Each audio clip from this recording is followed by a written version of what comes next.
कभी सोचा है हम लोग दूसरों पर इतना भरोसा क्यों करते हैं? लेकिन शायद इस वीडियो के बाद तुम ब्लाइंड ट्रस्ट करना छोड़ दोगे और लोगों को पढ़ना, समझना और ज़रूरत पड़े तो इस्तेमाल करना सीख जाओगे। और अगर तुम्हें अब भी लगता है कि लोग सच में तुम्हारी फिक्र करते हैं तो ऑनेस्टली ये वीडियो तुम्हारे लिए नहीं है। अब शुरू करने से पहले मैंने इस पूरी जर्नी को 3 हिस्सों में डिवाइड किया है ताकि सब कुछ क्रिस्टल क्लियर समझ में आए। एक, सबसे पहले हम जानेंगे कि ये दिमागी ट्रिक असल में है क्या, कैसे काम करती है और क्यों ये तुम्हारे सोचे से भी ज्यादा पावरफुल है। तो फिर उतरेंगे इसके डार्क साइड में, जहां बात होगी मैनिपुलेशन, इन्फ्लुएंस और लोगों को कंट्रोल करने की स्ट्रेटजीज की। 3, और आखिर में हम सीखेंगे इसे मास्टर करना ताकि तुम खुद खेल को कंट्रोल करो, न कि दूसरों के हाथों की पपेट बन जाओ। तो चलो मिलवाता हूं तुम्हें एक ऐसे मेंटल स्किल से जिसे दुनिया के बहुत कम लोग सच में समझते और इस्तेमाल करते हैं।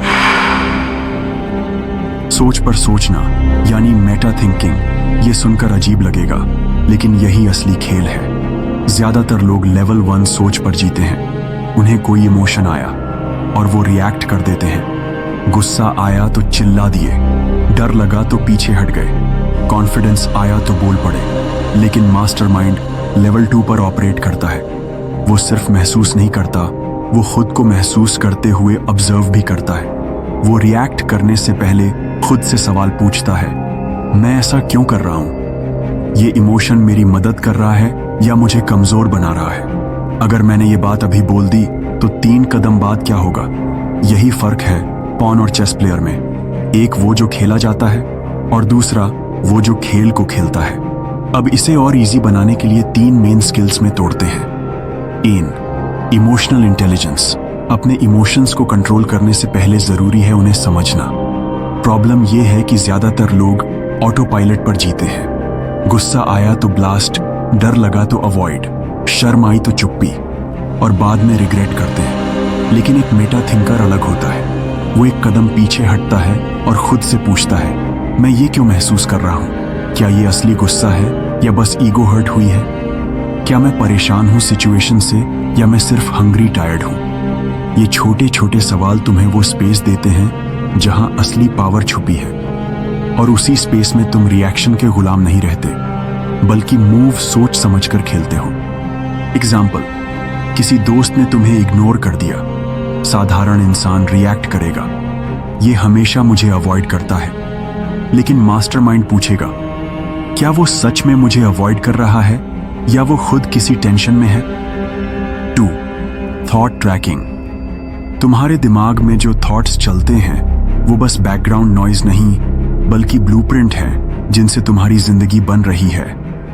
प्रॉब्लम ये है कि हम हर इनकमिंग थॉट को सच मान लेते हैं। मैं अच्छा नहीं हूं, मुझसे ये काम नहीं होगा, लोग मुझे पसंद नहीं करेंगे। लेकिन सच ये है, हर थॉट तुम्हारी नहीं होती, हर थॉट सच नहीं होती। मेटा थिंकर थॉट्स को सीसीटीवी की तरह चेक करता है। ये सोच कहां से आई? क्या ये फैक्ट है या सिर्फ डर? क्या ये मेरे काम आ रही है या मुझे रोक रही है? Practice trick, thought journal. रात में बस एक टॉक्सिक थॉट लिखो जो तुम्हारे दिमाग में बार बार आई। फिर पूछो, इसका सबूत क्या है? कौन सा फैक्ट इसे तोड़ता है? और अब मैं कौन सा नया बिलीफ चुन रहा हूं? धीरे धीरे तुम्हारा दिमाग पुराने डर से निकलकर नए स्ट्रॉन्ग वायरिंग बना लेगा। 3, स्ट्रेटेजिक ऑब्जर्वेशन। अधिकतर लोग कॉन्वर्सेशन में बस वर्ड्स सुनते हैं, लेकिन मास्टरमाइंड वो देखता है जो वर्ड्स के पीछे छुपा है। Micro reactions, hesitation, fake smile, forced laugh. Example, meeting में तुमने आइडिया दिया और कोई अचानक जोर से हंस पड़ा।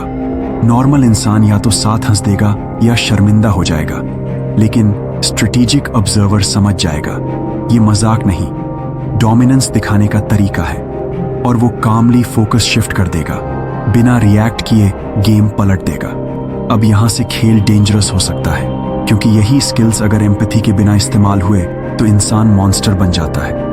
मैनिपुलेटर्स तुम्हारी इमोशंस को स्टडी करते हैं, तुम्हारी इनसिक्योरिटीज पकड़ते हैं और फिर एक्सप्लॉइट करते हैं। कभी तुम्हें कमजोर महसूस कराकर, कभी तुम्हारे डर ट्रिगर करके, और कभी तुम्हारे ही फीलिंग्स मिरर करके।